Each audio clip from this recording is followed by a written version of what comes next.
Good morning. Hey, Welcome to Community Connections, Resources, and Gardening. I have a guest, William Hullabaloo Jr., Esquire, MBA. He's going to be talking about grinding gang and fosterpreneur and Bitcoin, good stuff. Welcome, William. How are you today? I am doing pretty well. Let me make sure I don't run out of power doing this. But yeah, I'm doing pretty well. How are you doing today?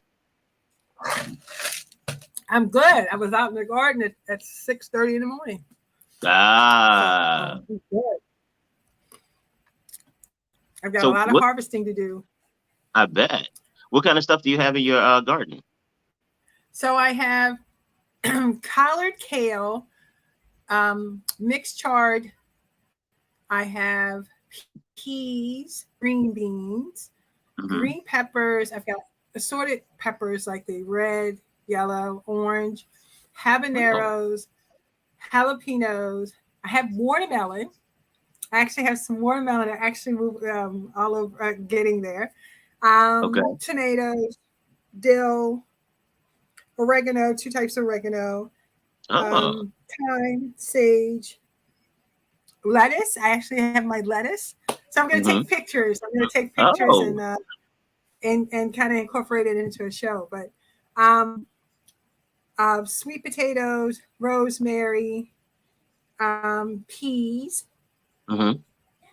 I have these yellow wax green beans that I'm dying to taste this year. I did do corn. I actually grew corn. I didn't eat it, but I just wanted to see if I could grow it. Okay. I have beets, turnips, and I just started a new batch of, I want to do celery. You want to do what? I actually, celery. Oh, okay. So I'm growing celery. Celery is very expensive, especially the Oh, harvest. So that's, is it I it's actually did expensive to grow? it. I did Oh, it from the end. I grew it inside and now it's outside. So I'm just gonna. I'm seeing what it looks like. So that's an experiment. But yeah, I have some oh, dill. I love dill. Um, red basil, some other stuff. I'm trying some. What is it? Tri-colored lettuce. So I'm doing that now. oh, I'm trying to see what that looks like. So oh, yeah. look So I at have you, what some you doing yourself. experiments kind of things, seeing what they do. Hmm. Yeah. Well, if you don't grow your food, you may not eat. Well, The yeah. way that this recession is going. Been to the grocery store lately and I was like, whoa, actually the funny part is that my conversations with my mom now are mostly about how expensive things are. She'll come back from the grocery store, give me a call and talk to Well, me about like how well, one of the things. So I don't eat a lot of meat, mm-hmm, but I do like occasional steak. I love fish. mm-hmm. I like shrimp, mussels. They call them scavengers, but we're scavengers too. But I'm not eating like red meat like I used to. Now Uh-huh. I'm not saying I'm giving it up totally, but I Okay. know that they're like chicken. I can eat chicken to a point Mm-hmm. if it's not, yeah, I don't crave it like I used to, but I Okay. do crave mixed chard. I've been every day I'm taking harvesting, so um and growing. So I'm putting back. So I actually put some more um mixed chard and some collard in a couple of days Okay. ago, and they're coming. So Good so business. tell us about it. Yeah, well that's peace. So gardening is peace for me. Okay. And it's nice to see the rose bushes that I grew from a seed are blossoming in my front yard. So it's peace. Getting to see your creations come to bear. That's pretty cool.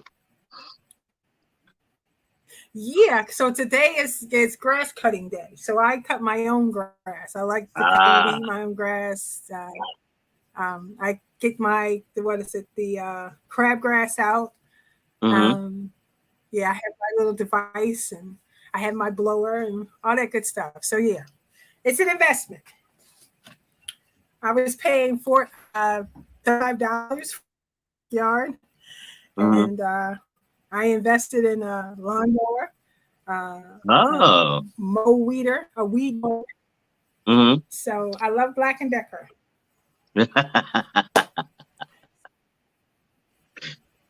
So tell us about grinding game.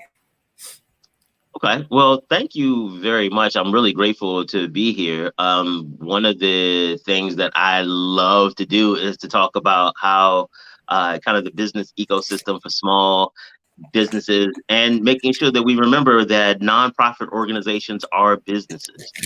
A lot of times Mm-hmm. we look at nonprofits, or people look at nonprofits as not really being businesses. More they misunderstand the philanthropy and just assume that just because the motive isn't profit, the motive is some goodwill, that Mm-hmm. profit isn't shouldn't be an area of focus for nonprofit organizations. A lot of people who run nonprofits, there's this mindset that as long as we cover the minimum expenses, then we should be good. And that's not good business just in general. There needs to be reserves because I mean, in the nonprofit world, the money comes and the money goes. When your funder is excited about the cause, they are more than happy to invest and put that kind of money in. But when their emphasis is changed, that money follows the emphasis. And so there's a lot of need for organizations to understand, especially nonprofits, the same business principles that we teach small businesses and minority-owned businesses. The Grinding Mm-hmm. Gang, we have a really particular specialization in micro enterprises, startup micro enterprises in particular. Micro enterprise, I don't like to talk about the work we do with small businesses in general because Mm-hmm. the definition of small business can go up to 100 employees and $5 million in revenue. Now, that is a definition of small business in the United States Code, but those aren't the small businesses that we normally see in our neighborhoods. The normal small businesses we see are the ones that have, less than 10 employees, less than about $1 million in revenue. I especially like working with those who have less than about 5 employees to start and less than 250,000 in revenue, because it gives an opportunity to become a lot more creative instead of just relying on funding from someone or funding in general. And I think that's one of the big things that sets the Grinding Gang apart. When we help develop business plans and business systems, is not just a document that you can share with someone and hopes to get revenue or hopes to get some types of funding. What you end up with is not just a document, but a business system that you can use to grow your business, not just prove your concept, but figure out how to grow, how to make sure that it's marketable. Make sure you understand how to help it grow and how to help it become sustainable. Okay. So how important is it for that nonprofit or that for-profit business owner to know who their customer is? That is, at least for me, in the way that we do our training, the target customer becomes the central component of the business, of the business plan. Because you don't write your own checks. You don't give yourself money. Most businesses, they do to start. You use your own money to start, but you don't want to have that be the method of your business or your business model forever. So you have to focus in on your target customer and what you want to do.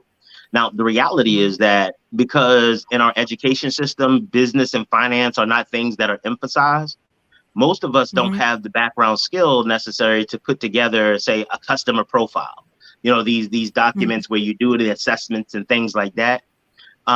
What ends up happening is that when small businesses start putting together their customer idea in their head, it is an idea that doesn't actually jive with reality. What happens a lot of times is that it becomes this set of stereotypes about what people will do when they have. Because once I get my LLC, once people see how impactful my plan is going to be, once they see these things, they're going to go with me and they're going to jump on board and give me money. Well, the reality is that I'll use myself as an example. I'm a diabetic. And my endocrinologist has been very clear that she would love my life if it didn't include cakes, cookies, and pies. But the reality is that cakes, cookies, and pies have been part of my life since I was a child, and they actually do make me feel better. They're very good comfort foods. And so it's not just the idea of understanding what I need to do in order to be successful. It's making sure that those things that I need to do actually make sense in my life, or finding the additional support. So, for example, using cakes, cookies, and pies, what I started realizing was that there is no real good substitute for some good high fructose corn syrup. I mean, that's an addictive chemical like nobody's business. But understanding that there are different types of apples, understanding that and some of them are as sweet as some candies. You know what I mean? Figuring out the different types of pears and watermelons and the impacts that these types of fruits have on you. It took more research because everybody wanted to, put a tasty cake out there or put some Hostess out there. But it takes more research and advocacy on my part to figure out not just what I need to do, but how I need to integrate it into my life. And that's what we do at the Grinding Gang. There are a lot of things that people do when they think about their target customers, like, oh, they're going to do this. Oh, they want this. Yes, they may absolutely need what it is that you're offering. But you need to figure out what it's going to take to help change their behavior. You need to understand, because like for me, the produce industry, they needed to let me know, or I needed to have information about how sweet. There were tastings and stuff like that. So if you understand your target customer, you understand what you can do to help them, to educate them and help them make a decision to buy your product. If you don't understand your target customer, you'll basically, your business model is hope.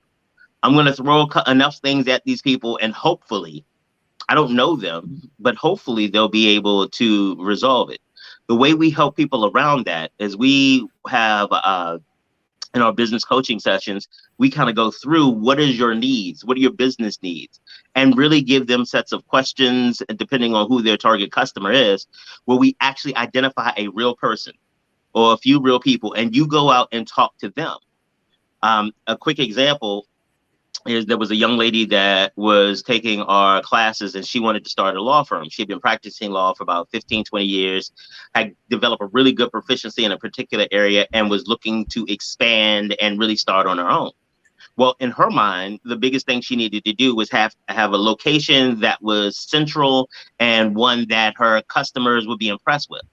And as she's going through the program, I said, okay, if that's true, let's just go out and confirm it. We identified 3 people that she would like to be clients, or would have liked when they had an issue. So she went out and talked to them. Let me tell you what she found. She found that they did not care about location.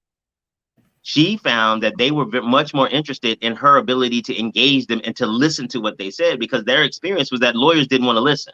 They just wanted to, okay. Now let me tell you what's going on. This is what you need to do. And so she literally that piece of information saved, I think it was like somewhere between $800 and $1,200 a month, because she could move to a location with similar amenities and a much lower rent space, because one of her target clients said that she'd be willing to drive up to 45 minutes, and the other one said an hour.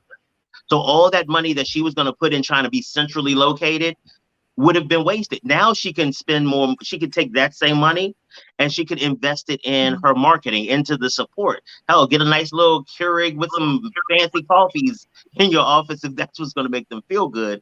Because now that you know who they are, you're not trying to stereotype them or try to figure out what's in somebody's head. You actually have meaningful information, and you can build a business, and that actually maximizes the opportunity for them to give you money. Okay. Well, how can someone who may be hearing this right now, or will be looking at the video at the show after, if they to learn more about Grinding Gang, where would you advise them to go? Well, first, they can go to the website, www.grindinggang.com.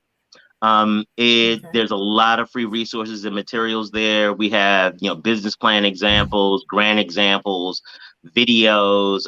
You could set an appointment to meet with me. Normally, everybody meets with me first, and then if you need specific services or there's a topic that falls outside of my area of expertise, then I'll refer you to one of our consultants. Now, let me make sure I'm clear. The other consultants, they don't work for free. So the sessions for me, the initial ones are free, and for many of our clients, well, there are a couple of the consultants who do volunteer work and volunteer consulting.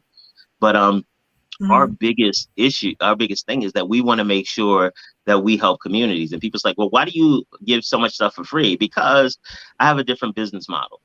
I'd much rather give people stuff for free that's easy. How to set up an LLC, how to do some of these other things, how to understand grant writing and stuff like that. I want you to understand those things for free, because when there's time for more complicated things and you need the expertise, I want to make sure that you have the resources to do it. And I'm hoping that you choose the grinding game. So I don't want people to, and this is an example of one of the things that we teach in our marketing and awareness section, is that once you understand who the target market is, you can better position your business so that you can be what they need when they need it. I know my target customers, a lot of them don't have the resources, especially when they start off, just to dump in a couple $1,000s to get a consultant to help you to do a business plan and things like that. And additionally, if the ones who have had those resources, what I found is that a lot of times the business plan that they get isn't one that they really understand or really know how to implement effectively. What we do is that we flip that on its head. We figure out what it is that you want to do in your business, not what some guru or some expert tells you what to do.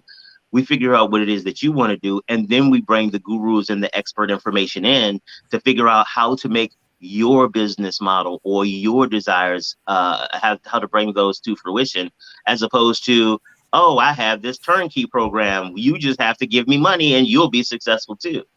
I've found that very few times do those programs work, and the times that I have found that they work with people who are going to be successful anyway.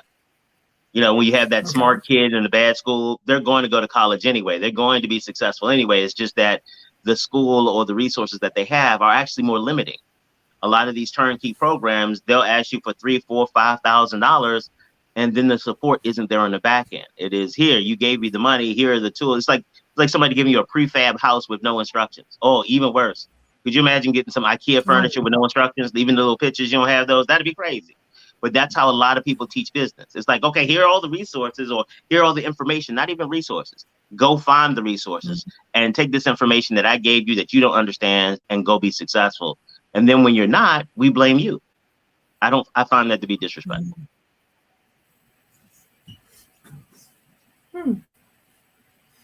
Okay. I find that to be that would be a confusing journey for someone if someone just gave them resources and they really don't know how to navigate through that process. So, and I like the fact that, like, even your show, even the title of your show, it focuses first on community, then on the connections, then on the resources. A lot of times we want to just jump straight to the resources. It's like, oh, give me this. It's like, whoa, I don't even know you like that.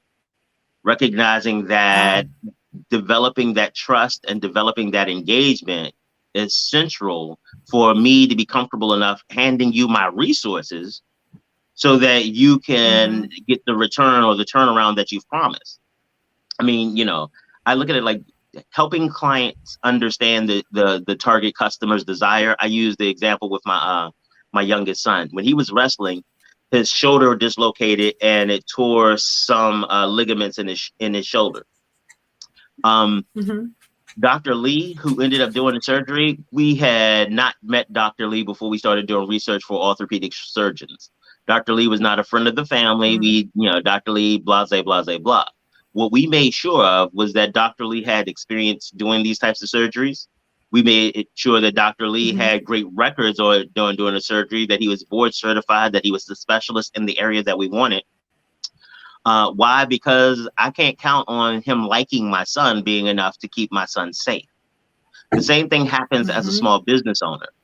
If I want to invest my money into your small business, or you want me to loan you money, that's like me loaning you my kid for some of these banks, because that's how they make money. That is their legacy. That is their operations. Their lifeblood is how much money they put out and how much money they get back in. And so just like Dr. Lee, they don't want to give money to, I just graduated from med school, or in a lot of cases, I haven't graduated from med school yet. I haven't actually held a scalpel yet, but I'm sure I'll do a great job. Give me money. Well, somebody graduating from med school, they could have said that about me, and they could have been right. They could have been an amazing surgeon who just never had an opportunity. But I wasn't willing to risk my son's safety and his life on that. And so as we start thinking about what we're asking from people, recognize like it's pretty serious. And if you don't have a track record of doing what you said you're going to do, that means you want me to fund a dream. That means that you want me to invest my time, my resources in your dream. And that's okay. But recognize if I'm dealing with real money, putting real money into a dream, by and large, doesn't necessarily get the investors the return that they're looking for. And so they are looking for production, not just your dream. Because the reality is that if your dream can become real, there's at least part of it that you can make real on your own resources. And if you can't make your dream real, even part of your dream real on your resources, then it's no longer your dream. It's my business because I'm funding it all. Okay.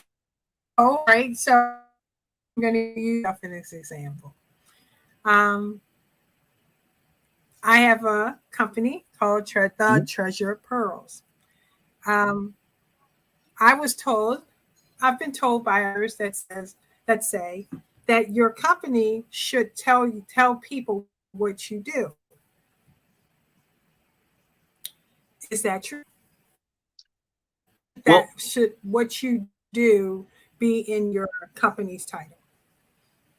Well, it depends. It depends on who your target market is. It depends on how you want, because everything that you do in business should be designed around achieving a particular goal. So if there was a company I started once that I really didn't care if people knew the company, because the thing we were selling needed to be the highlight as opposed to the company. So the company had a name like XL3R7. Why? Because the name didn't matter. Okay. Because my target customers, the brand of the product that we were selling, the product had a separate brand. So the name of the company didn't matter for me. It is for me, it's always the focus on the target market. If I want if I'm dealing with people who need to understand things and need clarity to pick me out of the very crowded marketplace, well, then yes, it is ihelpyoumakemoney.com or something like that, because I need people who, if they're people with short attention spans or people who need direct engagement, then there needs to be something that hits them right between the eyes. Well, for some people, it may be, depending on how they feel about things, I may name my company the Home and Hearth Foundation, because I'm trying to evoke these feelings of home and comfort and warmth and things like that. Again, it goes back to the question you asked before. It goes back to your target customer. If they want, it's kind of like we talk about emails when we're interviewing. Well, if my email address is gangsta97@gmail.com, well, I need to recognize that there are certain people who I am going to send that email to who are going to be like, oh, nah, we don't bang with gangsters, or that's not professional. They are looking for a particular thing. So I'll use an example. I have for the Grinding Gang. I have 2 email addresses that I use. I use grindinggang@gmail.com, and I use info@grindinggang.com. Well, aside from my personal one. The reason why is that there are companies that if you don't have your own domain name, they think that you're less of a business. But the reality is that the Google Suite, using the free Gmail account, has a lot more tools and engagement, and I'm familiar with, than the domain one. And so I if it was up to me, I would just have the grindinggang@gmail.com. But I understand that if people just saw that, they'd be like, oh, it's a poor business. Interestingly, I have a lot of successful clients that still have their @Gmail because that's what they've been using, but it is the target customer, how they see it. And so for me, whether your name should be one that pops with people or one that just represents, or sometimes you want it vague, especially if you're new and you don't know what you're doing. You might want to have the Baltimore Area Business Consortium or something like that, because you don't know, do you focus on marketing, or do you focus on nonprofits? Do you focus on grant writing? And will you expand? And so the naming and recognizing that while you have a name for the organization, each one of your products, so each one of your business lines can have its own name that further drills down and can market to a very particular population. So all of this stuff are decisions that you need to make, that you get to make. And again, for me, it is really about, in a nonprofit space, it is about not just who gets the benefit, it's also who writes the checks. So you can have an organization that, let's say we provide housing, or for you, we provide fresh grown food to everybody, Incorporated. Well, that gets everybody's attention, but some of the funders be like, that's a really big pledge. That's a really big deal. And how are you going to provide it? How are you going to do that? So in addition to making sure that you have the resources available to get the people who are going to benefit from your work as a nonprofit, you also need to make sure that you have the resources and infrastructure to support the people who want to give you money as a nonprofit. And sometimes those two things don't look the same. Sometimes while the people who provide money want the best for the community, they have restrictions on the money they give you so that you can only do it in a certain way. So a really great example that has been coming up for us in the last few years, well, actually for a while, has been the idea of sexual health education in schools. And trust me, it's going to tie in a second. There is evidence that comprehensive sex education reduces the number of unplanned pregnancies and disease spread among teenagers. But if you wanted the money during the Trump administration, you had to have a high emphasis on abstinence only, recognizing that abstinence only education literally has the inverse impact. When you talk about abstinence only, that in those populations, the pregnancy rate and the STD rate go up.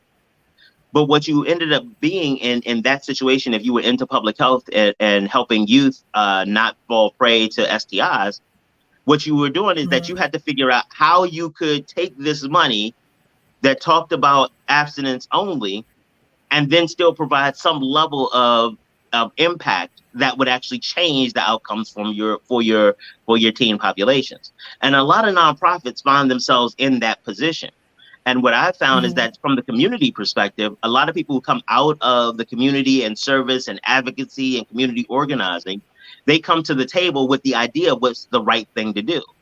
And it becomes very frustrating, because if you have been in the trenches and you see that this is what they need in the trenches to change everything, and you're trying to have a conversation with a funder or a resource provider, and they're like, well, no, we don't want to do that, or we don't think it's going to work. And you're like, it's frustrating. Why? Because you have not, while you understand the community's needs, you have not taken time to understand theirs. Sometimes they have funders who write big checks for very specific reasons. And if what you're doing is not aligned with that funder's check or the way that funder wants it, well, they can't give you money. That doesn't necessarily that doesn't necessarily mean that they believe in you. They don't believe in you, or that your vision or your mission or your organization will be impactful. It's just that they're not going to fund it. The same way that, I'm sure there was a doctor who ended up on the first list of orthopedic surgeons that we were like, oh, no, I don't know. He doesn't have good enough. His ratings is in the 3s. On a 5-point scale, no, thank you. You're not putting a scalpel in my son's shoulder if you can't even get into the 4s, baby. No, thank you. And some of the funders look at you like that. It's like, if you've not done anything, if you've not been able to show me you can manage money, you've not been able to show me that you can have impact in the community, and you haven't taken an opportunity to show me that you understand the world that you're going to be dealing in, then why would I support your vision? Because now if you get out there and do something stupid, now I'm tied to your stupidity. And now, another question I have. Do you have to be a nonprofit LLC and have reach out for funding? The thing is that is the case. what avenue would you go? So it depends on your business, the industry, and who you know in many cases. Now, I don't want to make it sound like that, funding decisions are only based on like if we're cool or whatever. That is not the case. In most cases, there's still a minimum amount of you need to at least have this. But it's kind of, again, it's kind of like how about this? If when I talked about Dr. Lee, let's say I had a friend who was as qualified as Dr. Lee, but he was actually a friend. Mm-hmm. That might influence me to choose my friend because I have additional information that about him personally, about his success. I have greater engagement in a relationship with him than I did Dr. Lee. So the impact of knowing people and having a good reputation, it tends to be at the point where there is a competitive marketplace. So if you're far and away the best candidate for it, then like for diabetics, there's nothing really as good as insulin if you're insulin dependent. So it doesn't matter, if it comes in a shiny bottle, if it comes in a blank bottle, you need it. And so understanding your relationship with your target customer. If your target customer needs your business, needs your LLC, then boom, you got them on lock. But if there are other options in the marketplace, and also we remember that doing nothing is an option. I mean, we look around, and especially during this pandemic or whatever, we see a lot of people doing nothing. So a lot of times, again, for community advocates and LLCs, community advocates and small businesses, we believe that the reason that people's lives aren't better is that they don't have the information. And once we bring them the information, they can transform. But watch this. How many people don't have information about vaccine? How many people don't have information about masks? How many people don't have information about washing their hands? At this point, most people have that information, and many of them still choose not to do it. Because each person gets to assess the risk themselves. They get to make the determination about what's going to happen, where they're going to invest their time. And sometimes that doesn't make sense. And it makes sense that it doesn't make sense because we don't teach people how to think anymore in schools. I mean, not that we really did a great job with that at any point in time, but for a lot of our history, we at least taught them how to figure things out. Now we just teach them how to regurgitate. That's true. That's that's terrible. I had a conversation with someone that said pretty much the same. Now, tell us about. So a person calls you, or they go on your website and they set up an appointment. You go through everything. And let's say they've had a business, they're operating it, but things are just not working out. How would you be more of a mentor to that business, or would that business have to go through the beginning stages of the process? Let's say, No, that's a great question. Come in as a client, or would you kind of assess where they are, No, that's a great question. One of the things that we do all the time is that we assess where you are. Because what I absolutely believe around the way we do business education or business support is that I did this when I first started. It's like when we get taught about business, the goal is to try to turn any new business into successful old businesses. So like one of my first clients, they were really great friends of mine, and they had this market. They did a lot of work in the farmers market, a lot of catering. And what I wanted to do was to turn them into like a regional franchise because I saw that there was money there. But what they taught me very quickly was that business is personal. They wanted to work with their clients. They knew that their success was the one-on-one engagement with the client, not this large process and system. And so me trying to put what I knew on them, I was going to take them in a place that they may have made them money, actually may not have made them money because they wouldn't be invested in it themselves, and it would have not made them happy. What we ended up doing is talking to them about how to manage their cash more effectively, how to develop a track record so that they could sell more stuff and get funding that they wanted from the bank. That changed everything for them. That put them on a different trajectory, even though it wasn't the one I thought was impressive for them. And so what I try to do is that when I work with people, it is, where are you at? What are your goals? What is it that you want to do? And I provide technical assistance and coaching and mentoring, but it depends on what it is that they need. Everybody doesn't need mentoring. Everybody isn't around that type of developing the relationship. There are some who just like, how do I fix this? And I'll call you back the next time I need to help figuring out how to fix some things. That's absolutely appropriate. And one of the ways that we help, everybody gets a free initial assessment and evaluation. Absolutely. Because there's no reason, to talk to you about what's going on if we can't, how we can help if we can't figure out what's going on. But we have several different plans depending on what your business is and your budget is. We have we have things like our monthly a welcome level is absolutely free. We have basic business coaching, which is $19.99 a month, unlimited email and electronic interactions. You have access to all of the knowledge library, and some of the material that we don't provide just normally for free. And you also get one 30-minute coaching session a month. With the executive coaching, that's $49.99. And what that is that we sit and we talk multiple times per month, review documents, and really start working on task-based outcomes. So what is it that by the end of this meeting, we need to have this accomplished? Okay. When we move down, by the time we have our next meeting, we need to have this accomplished. And these processes and these types of activities are designed around the availability of the resources that our clients have. So, one of my friends, Michelle, she says that if you don't have the money, it's going to cost you time. And if you don't have the time, it's going to cost you money. These two levels are for individuals who may not have a lot of financial resources, but have the time to make the investment in learning how to navigate the business. The other part too, the reason that we keep these on very low price points that people can afford is because, again, these are very fundamental things that you need to have these things in your business no matter what, because I'm looking for you to get a good fund. It's kind of like building a road.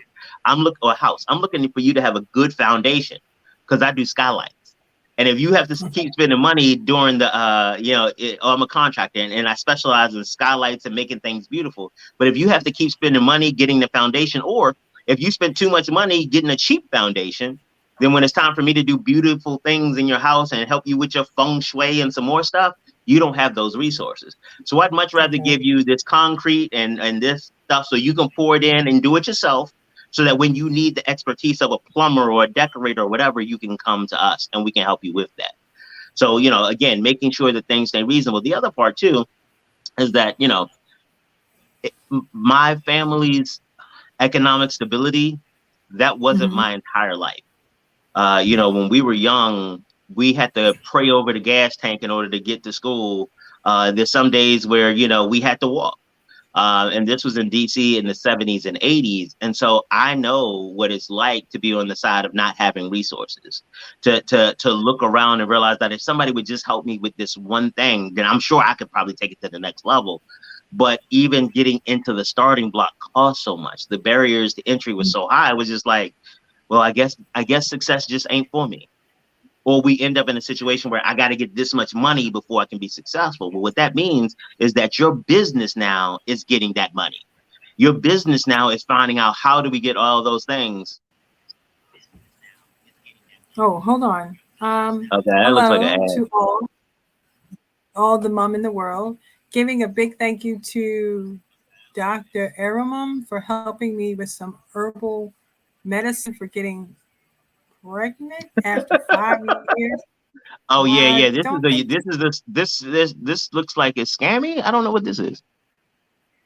Yeah, I don't think we want that one. Okay. Okay. Proceed. Oh yeah, the ovulation booster. I don't know if I really need an ovulation booster and how it fits into the grinding gang motif. One of your clients. No. I don't have any clients yet who do ovulation boosters.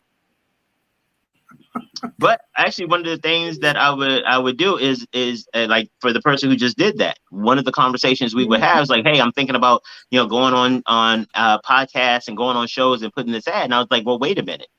If you're going to do that, why don't you reach out to the host of the show first? Because you know who they are. Reach out to them and develop a relationship and see if you can do that. See if it's okay. See if it's appropriate. As opposed to this is a great example of let me just try something and see if it works. Because this might actually work.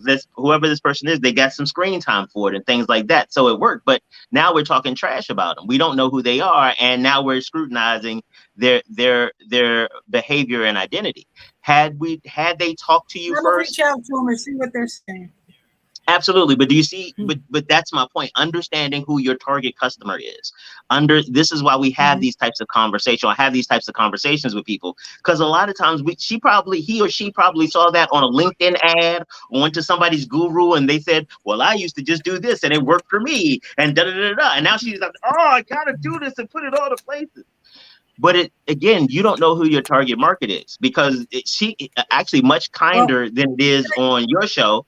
Because on my show, that's somebody who I would have reached out to afterwards, but the conversation probably would not go the same way that your conversation is going to go. Well, I think she said hello to all the moms in the world. So I guess it was to the women, but my children will be 31, 29, and 22. So I'm not really thinking about conceiving again. Well, so, thank you. Even looking at this, one of the things that is also, and I'm assuming for the sake of this argument that this is a legitimate ad. So I'm assuming that it's legitimate for the sake of argument. But it talks about the UK. It's too long. It has all of these things, all of the markers of one of those scammy, internet Nigerian prince type ads. And so again, one of the things that we would do is that if you wanted to communicate this message, we would work to make sure that the message was received by your target population. Because looking at what they said, I don't know anybody who would be on here who would be receptive to it, especially with the way that it's devolved. The fact that we still have to try to figure out after reading a paragraph on a podcast and still don't know what it was about, that's problematic. So even if you wanted to do something like that, even if this is legitimate, one of the things the grinding game can do is help you figure out. That was a great example. Oh my goodness. That's cool. The grinding game can help you figure out how to do that in a way that doesn't make you look scammy. Okay. All right. Well, thank you for the example. No problem. It's first for the example, and I probably will talk to you before I reach out to this person. But yeah, that might be a good idea. Right, so, especially looking at the phone number, it looks like an international code too. So this might be one of those. If you call this number now, they get to put long distance on your phone or something like that. That's what Google's Voice is for. But all right. So let's say this. I'm coming to Grinding Gang, and I've had somebody else work with me to do a business plan, and let's say things have changed since that initial business plan was written. I still want to work with those specific populations. However, I never worked on who my target client is. How would you be able to help me identify what my target customer is? Well, in a situation like that, I'm sorry. What things would I need to do to understand what exactly a target customer is? Okay. So if you've already been in business or you've already been working for a little while and you do have people that you want to do business or you've been doing business with, you're in a really great position to really drill down into the target customer conversation. Because one of the challenges that happens a lot for new entrepreneurs, I mentioned earlier, is this idea of making up the story in your head about what other people want. If you've been doing this and you have customers, you have real people you can talk to. You have real people that you can go to that have experienced your service, that has experienced working with you. The other thing that you have is you have insight about who you want to do business with. Just because a lot of us, when we start business, we start thinking about what when I first started practicing law. Well, when I did practice law, one of the people used to ask, like, well, what kind of law do you practice? And when I first started telling them door law, they were like, what's door law? Oh, I practice whatever type of law walks through my door and has a check. That's what I practice because I need the money to keep this going. But what ended up happening, yeah. And so what ended up happening though is that as I'm practicing door law, I start realizing like, oh, no, I don't like the criminal part of door law because that walks through my door. But I don't like it. Why? Because my experience was that the criminals that came to see me, or the people alleged to have been committed crimes, they didn't have a lot of money and they weren't really keen on paying their bills. The other part is when I went to visit one of my clients in prison, and there was something that happened in the prison and I got caught in a lockdown for 3 hours. Oh, no, ma'am. No, ma'am, won't be the kid. No, ma'am, no way. I was like, I can't do this. Oh, thanks, Deborah.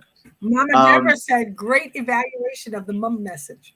Well, thank you, Mama Deborah, and good morning. But that's actually, again, that's a great example of what we do.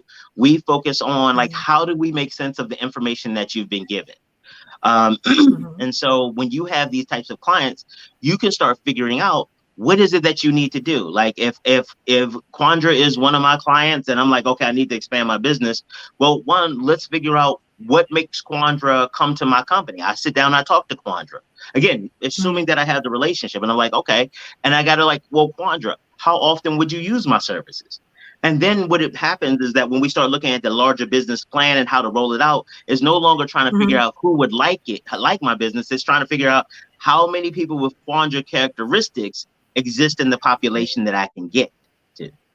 Okay. And as opposed to just thinking through like, oh, maybe I'll do this, maybe I'll do that, or maybe I'll send this text on a podcast. And I'm sure that there's somebody that worked for. Somebody saw us like, oh, I'm trying to get pregnant. Let me call this number. Cool. But but that may be a smaller population. That may take more work for you, because think about how many shows you got to watch to make this happen. And so instead, when we look back at your target population, we can help the people that you know, and we talk to them, like the young lady who wanted to start the law firm. They may say like, oh, I don't care where you're located at. Hell, I don't even like going downtown. I prefer if you're like, okay, cool. Save money because you actually have information. A lot of times, well, not even a lot of times, we have to start businesses with the narratives in our head because we don't have a lot of personal knowledge and facts. If I'm going to Great Britain, if I'm going to London, I've never been there before, but I'm going to get my mind around, if I have to driving on the other side of the road. Well, the reality is I've never been there before, and I don't actually know that they really do that, or they'll be doing it when I get there. Or there may be the part of London that I'm staying in where, everything is all, there's a lot of stuff I don't know, but I'm assuming that I'll have to learn how to drive on the opposite side. So I'm preparing for that. Now I may get there and realize their subway system is so amazing that I don't need to take a two, because if I go to London, I'm getting on the two level buses. I don't know what about those in London. They look great. I want to get on them. So, yes, the double deckers. So I may get there and realize that the public transportation system is so robust, I don't even have to drive. But based on the information I have now, I need to prepare to drive on the opposite side of the road, because that is the only information I have. As I start moving into London, as I start navigating, I may find their lift system or whatever that becomes easier for me. So then I make modifications in my behavior. But a lot of times as entrepreneurs, we get stuck on that idea. I got to drive on the right. I got to drive on the other side. And then when we get there, we don't explore anything else because we're so focused on the driving. We have prepared ourselves and got ourselves worked up that we don't realize that it's cheaper to go on the subway or the tube, as they call it. Everything is, cobblestones, and they have a much better biking system, to navigate through biking. So, but I'm so focused on driving that I don't even see the rest of the opportunities. And so that's one of the things that we do at the Grinding Gang. A lot of it is helping you get outside of the stories in your head to base your business decisions, not just on your feelings, because you need to include your feelings into your business decisions. Anybody tells you that it's always business, is never personal, either is lying to you or does not understand business in enough of a way, because you don't stop being a human being just because you take a job. that has been a very oppressive system that we have been brought to, because employers don't want to deal with your whole person, because that doesn't make them profit, and their goal is profit. And so the grinding gang, as you start your own company, as you navigate your company, it is not just about doing all the professional and business stuff. It is about braiding the lanes of your life, your personal life and your professional life together, because all 168 hours a week, they belong to you. When you work for somebody else, they bought 40 hours of your week. Now, these are my 40 hours. Now we negotiate, how much I can do to you or get you to do in these 40 hours, but it's a negotiation. That's where there needs to be balance, because 40 hours have been leased to your boss, and the rest, the 128 still belong to you. So you're trying to balance. Well, you're not trying to give more into your 128, but at the same time, they're not trying to get less than their 40. And so that's why this balance becomes really tenuous sometimes. But as an entrepreneur, there's no balance. It's all you. That is not to say you're supposed to work all the time. That is absolutely not that. When we help build business models, one of the things that we do is that we build business models without you. You are just another resource. Why? Because the ultimate goal of entrepreneurship is to build, at least the way we teach it, is to build something that can exist without you. That means that if you want to stay actively involved every day till you die, absolutely you can. But if you have some health issues, or you just decide that I put in enough work and I'm ready to stop, you have the infrastructure necessary to pass the business off or individual tasks off to the next person behind you, so you don't have to do them anymore. If we wrap your business plan all around your capabilities and your ability, then that means you have to be the critical business component forever. You don't get opportunities to get sick. You don't get opportunities to change your mind. You don't get those types of opportunities, because the model is wrapped around you. Also, it makes it more difficult for you to bring in support and help, because if I'm just making stuff up, I'm just doing the stuff that I know to do, that means everybody I bring in has to be as talented as I am. Because I haven't written down the steps to do it. You got to know it. And so that also means that increases my cost, because I need somebody who's very talented. Like the difference between needing a chef at a 5-star restaurant and needing a cook at McDonald's.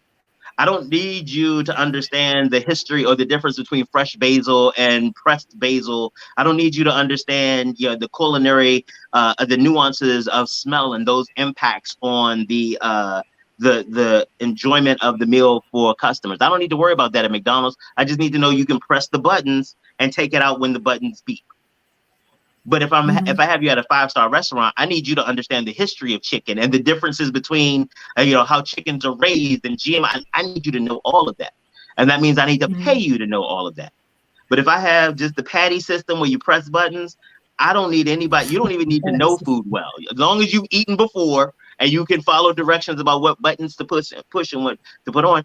That's a system. That's one of the reasons that a lot of like McDonald's is successful where some of our corner stores aren't, because it's a great thing that a lot of these small businesses that I get to work with, they focus on the target populations that they're trying to help. They focus on benefiting the world that they engage, whereas some of their competitors are just trying to get the profit. And so I help businesses figure out how to stay true to their core message of service, but still bring in some profit, recognizing that you won't get all the profit because you care. The profit occurs at the point of exploitation. The only way you get profit is that if you pay less for the resources you need or charge more for the thing that you provide. So profit only exists in exploitation. The more you profit, the more exploitation has to come on one side or the other. And so I help businesses realize that they can still make money without going through all the exploitation. You may not make it all, but why do you need it all? Good advice. Okay. Well, so okay, let's see. Someone else made a comment. Mother Denver, you need only with the McDonald's, the register. That's right. But to Deborah's point, that's how the efficiency is created. That's how profit is created. What they have done is that their profit center in McDonald's in particular, McDonald's profit center exists in two spaces, or because of two things. One, the location and acquisition of real estate, and two, the system that they have designed, literally from seeds being planted in the ground and animals being born, all the way through you putting that trash in a receptacle. They have managed and monitor every step of the supply chain and logistics, so that that's how they're able to make money. So normally, if I sell you tomatoes, then I mark up the tomatoes. Well, if you're integrated into the McDonald's supply chain, you don't have to worry. You might give me less. You don't have to worry about the uncertainty, because when you build in your price, there's a lot of stuff built into it. Some of it is uncertainty. Some of it is that, well, I may be able to sell you a bunch of tomatoes today, but what about tomorrow? So if we're able to build in certainty into your pricing, you charge me a little less. So what McDonald's has done is they've collected all of that change along the supply chain way, and it means that they have the biggest profit at the end of the day, because they pick up all of that change along the way. That's that's the stuff that they teach you on Wall Street. And one of the things that we do at the Grinding Gang is we bring the information from Wall Street to Main Street, the side streets, and even ensure that there's enough resources left for the people in the alleys. Because we can't pretend that if Wall Street is okay, then the rest of us are going to be okay as well. We've seen during the pandemic that when Wall Street was booming, like, who was it? Jeff Bezos got divorced and lost half his fortune. In 2 months, he made all of that, what he lost, back. And it was during the time that the economy was cratering.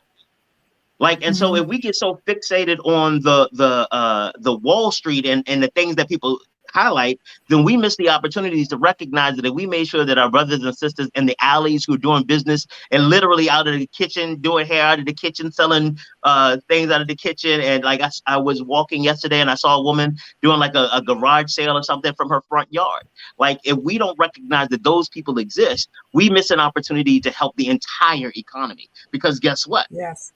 They are part of the economy. And if we can raise the standard of living and raise the revenue for them, it actually goes up to everybody. But unfortunately, we focus on Wall Street too much because we like the shine. We tend not to like the work. And like the Grinding Gang, that we're here for the people who grind, because we recognize that grinding will only get you so far. And then we need to come together and take it to the next level. And so we get the grinders, we bring them together, baby. We make sure everybody has what they need and can access what they need to be successful. Wow. Well, thank you, Wim, for joining us. You gave us a lot of information. So everybody, anyone who's on here or who will be looking at the show after it's aired, please go to www.grindinggang.com.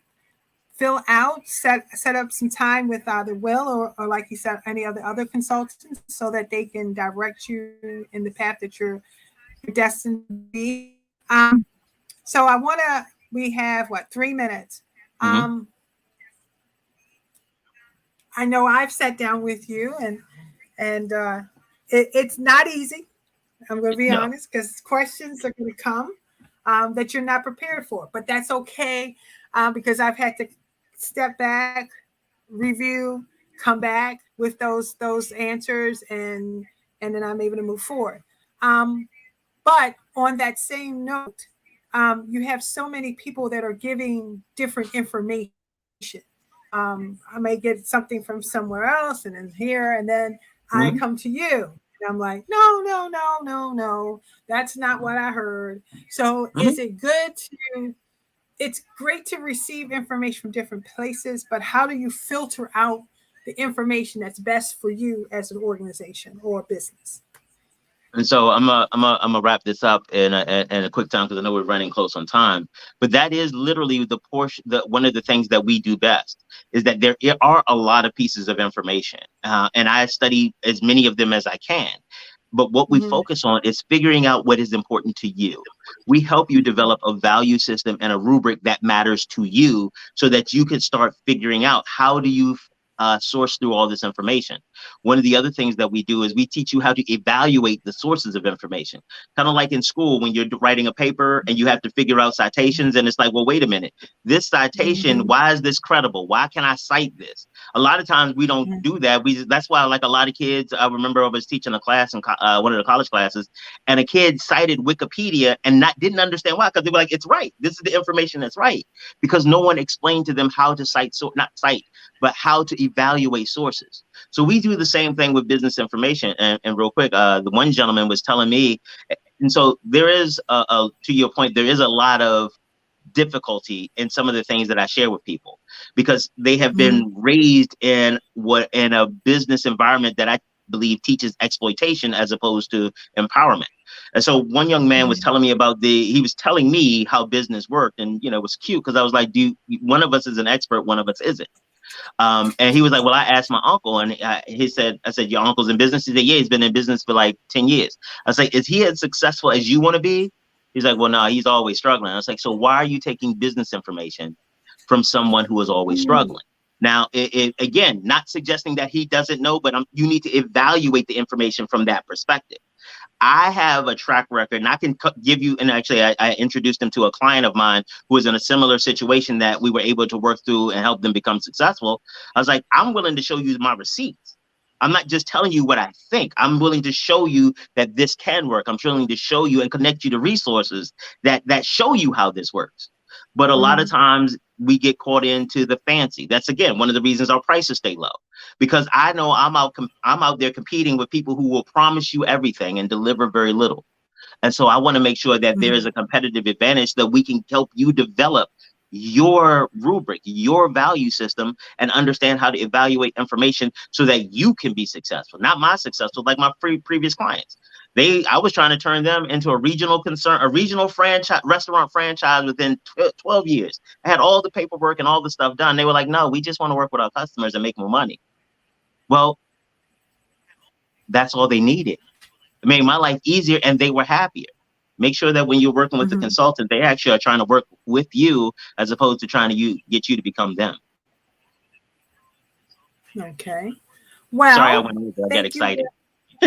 No, that's fine. That's great. That's wonderful. The more information we get, the better our communities, our homes, our families will be, especially with everything that's been going on with the pandemic, monkey flu, recession. Tomato flu now. Need to be evaluated. Oh, it's what? The tomato flu is out now. There's a tomato flu. Tomato flu. Oh, yes, okay. It's striking in India pretty significantly. Tomato flu. Okay. That's a thing. That's a thing that's happening now. Yeah.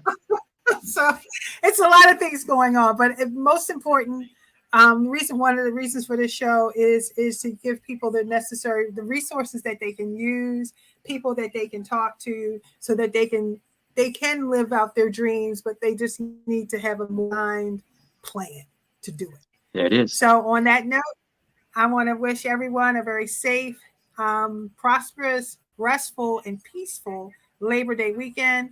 And I will talk to you later, Will. And thank you for joining me for Community Connections and Resources. Have a good day and great week. Bye. Bye.